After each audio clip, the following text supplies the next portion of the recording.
ಇನ್ನು ಕೃಷ್ಣಮಠಕ್ಕೆ ಪ್ರಧಾನಿ ನರೇಂದ್ರ ಮೋದಿ ಭೇಟಿಯನ್ನ ಕೊಟ್ಟಿದ್ದು. ಕೃಷ್ಣಮಠಕ್ಕೆ ಪ್ರಧಾನಿ ನರೇಂದ್ರ ಮೋದಿ ಈಗಷ್ಟೇ ಆಗಮಿಸಿದ್ದಾರೆ. ಕೃಷ್ಣಮಠದಲ್ಲಿ ಪ್ರಧಾನಿ ಮೋದಿಗೆ ಅದ್ಧೂರಿಯಾಗಿ ಸ್ವಾಗತವನ್ನ ಕೋರಲಾಗಿದೆ. ರೋಡ್ ಶೋ ಮೂಲಕವಾಗಿ ಮಠಕ್ಕೆ ಪ್ರಧಾನಿ ಮೋದಿ ಭೇಟಿಯನ್ನ ಕೊಟ್ಟಿದ್ದಾರೆ. ಬರೋಬ್ಬರಿ 2 ಕಿಲೋಮೀಟರ್ ರೋಡ್ ಶೋ ಬಳಿಕ ಇದೀಗಷ್ಟೇ ಮಠಕ್ಕೆ ಆಗಮನ ಆಗಿದೆ ಪ್ರಧಾನಿ ಮೋದಿಯವರ ಆಗಮನ. ಕೃಷ್ಣನ ಸಾನ್ನಿಧ್ಯದಲ್ಲಿ ಪ್ರಧಾನಿ ಮೋದಿ ವಿಶೇಷವಾದಂತಹ ಪೂಜಾ ಕೈಂಕರ್ಯಗಳನ್ನ ನೆರವೇರಿಸಲಿದ್ದಾರೆ. ಪ್ರಮುಖವಾಗಿ ಇಲ್ಲಿ ಗಮನಿಸುವುದಾದ್ರೆ ಭಗವಾನ್ ವಾಚ ಅಂದ್ರೆ ಭಗವದ್ಗೀತೆಯ 15ನೇ ಅಧ್ಯಾಯದ ಪಠಣವನ್ನ ನೆರವೇರಿಸಲಿದ್ದಾರೆ.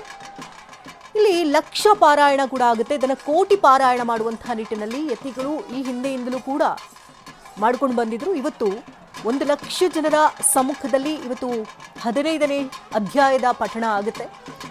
ಸಾಕಷ್ಟು ಜನ ಆನ್ಲೈನ್ ಮೂಲಕವಾಗಿಯೂ ಕೂಡ ಇದನ್ನ ಪಠಣವನ್ನು ಮಾಡ್ತಾರೆ. ಅಂದ್ರೆ ಲೋಕ ಕಲ್ಯಾಣಾರ್ಥವಾಗಿ ಮಾಡ್ತಾ ಇರುವಂತಹ ಪಠಣ ಇದು. ದೇಶದ ಶ್ರೇಯೋಭಿವೃದ್ಧಿಗಾಗಿ ಭಗವಂತನಲ್ಲಿ ಸಂಕಲ್ಪವನ್ನ ಮಾಡೋದ್ರ ಮೂಲಕ ಪ್ರಧಾನಿ ಮೋದಿ 15ನೇ ಅಧ್ಯಾಯವನ್ನ ಪಠಣ ಮಾಡಲಿದ್ದಾರೆ.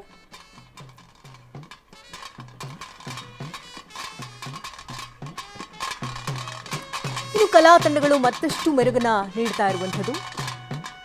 ರಸ್ತೆಯ ಎರಡೂ ಇಕ್ಕೆಲಗಳಲ್ಲೂ ಜನರು ನಿಂತು ಪ್ರಧಾನಿ ಮೋದಿಯನ್ನ ಪ್ರೀತಿಯಿಂದ ಬರಮಾಡಿಕೊಂಡಿದ್ದಾರೆ. ಪ್ರಧಾನಿ ಮೋದಿಯ ರೋಡ್ ಶೋ ಬರೋಬ್ಬರಿ 22-25 ನಿಮಿಷಗಳಾಯ್ತು. ಈಗಾಗಲೇ ಜನರತ್ತ ಕೈಬೀಸಿ ಪ್ರಧಾನಿ ಮೋದಿ ಕೂಡ ಕಾರ್ ಮೂಲಕವಾಗಿ ಆಗಮಿಸೋದನ್ನು ಗಮನಿಸಿದ್ವಿ. ಎಲ್ಲೆಲ್ಲೂ ಕೂಡ ಪುಷ್ಪ ನಮನವನ್ನು ಸಲ್ಲಿಸಲಾಯಿತು. ಪುಷ್ಪಗಳನ್ನು ಎರಚುತ್ತಾ ಪ್ರಧಾನಿ ಮೋದಿಯವರನ್ನ ಪ್ರೀತಿಯಿಂದ ಉಡುಪಿಯ ಜನ ಬರಮಾಡಿಕೊಂಡಿದ್ದಾರೆ.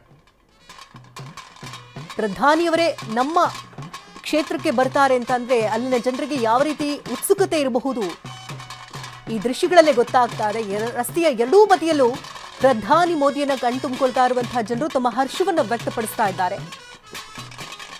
ಕಲಾ ತಂಡಗಳು ಜನರಿಗೆ ಮತ್ತಷ್ಟು ಮನರಂಜನೆಯನ್ನು ನೀಡುವಂತಹ ಸಲುವಾಗಿ ವಿವಿಧ ರೀತಿಯ ಕಲಾ ತಂಡಗಳು ಕೂಡ ಅಲ್ಲಿ ಗಮನಿಸ್ತಾ ಇರುವುದು. ಒಂದು ಪುಟ್ಟ ಕನ್ನಮ್ಮ ಕೂಡ ಅಲ್ಲಿ ತನ್ನ ಕಲಾ ಮೆರುಗನ್ನ ಹೆಚ್ಚಿಸ್ತಾ ಇರುವಂಥದ್ದು. ಈ ಕಾರ್ಯಕ್ರಮಕ್ಕೆ ಪ್ರಧಾನಿ ಮೋದಿಯವರನ್ನ ಕಣ್ತುಂಬಿಕೊಳ್ಳೋದಕ್ಕೆ ಬಂದಂಥ ಜನರಿಗೆ ಒಂದು ರೀತಿ ಕಣ್ಣಿಗೆ ಮತ್ತಷ್ಟು ಹಬ್ಬ ಅಂತಾನೆ ಹೇಳ್ಬೋದು. ಒಂದು ಕಡೆ ಹುಲಿವೇಷಧಾರಿಗಳು ಅಂದರೆ 3 ವೇದಿಕೆಗಳನ್ನ ಅಲ್ಲಿ ಕಾಣ್ತಾ ಇದ್ದೀವಿ ನಾವು. ಒಂದು ವೇದಿಕೆಯಲ್ಲಿ ಹುಲಿವೇಷಧಾರಿಗಳು ನೃತ್ಯವನ್ನು ಮಾಡ್ತಾ ಇರುವಂತಹ ದೃಶ್ಯಗಳನ್ನ ನೋಡ್ತಾ ಇದ್ದೀರಿ. ಉಡುಪಿ ಹಾಗೆ ಮಂಗಳೂರು ಭಾಗದಲ್ಲಿ ಇದು ಸಾಂಪ್ರದಾಯಿಕ ಕಲೆ. ಆ ಕಲೆ ಮತ್ತಷ್ಟು ಕಾರ್ಯಕ್ರಮದ ಮೆರುಗನ್ನ ಹೆಚ್ಚಿಸ್ತಾ ಇದೆ. ಕೆಲವೇ ಕ್ಷಣಗಳಷ್ಟೇ ಪ್ರಧಾನಿ ಮೋದಿಯಿಂದ ವಿಶೇಷ ಪೂಜಾ ಕೈಂಕರ್ಯಗಳು ಕೂಡ ಪ್ರಾರಂಭ ಆಗುತ್ತೆ. ಕೃಷ್ಣನ ದರ್ಶನವನ್ನ ಪ್ರಧಾನಿ ಮೋದಿ ಪಡೆಯಲಿದ್ದಾರೆ. ಕನಕನ ಕಿಂಡಿಯ ಮೂಲಕ ದರ್ಶನವನ್ನ ಪಡೆಯಲಿದ್ದಾರೆ. ಈಗಾಗಲೇ ಸ್ವರ್ಣ ಲೇಪಿತ ಬರೋಬ್ಬರಿ 2 ಕೋಟಿಯಷ್ಟು ಅದಕ್ಕೆ ಖರ್ಚನ್ನ ಮಾಡಿರುವಂಥದ್ದು. ಆ ಕನಕನ ಕಿಂಡಿಯ ಮೂಲಕ ಕೃಷ್ಣನ ದರ್ಶನವನ್ನ ಪಡೆಯಲಿದ್ದಾರೆ ಪ್ರಧಾನಿ ಮೋದಿ.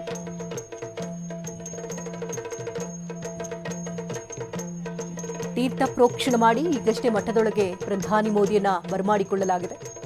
ಮಧ್ವ ಸರೋವರಕ್ಕೆ ತೆರಳಿದ್ದಾರೆ ಪ್ರಧಾನಿ ಮೋದಿ.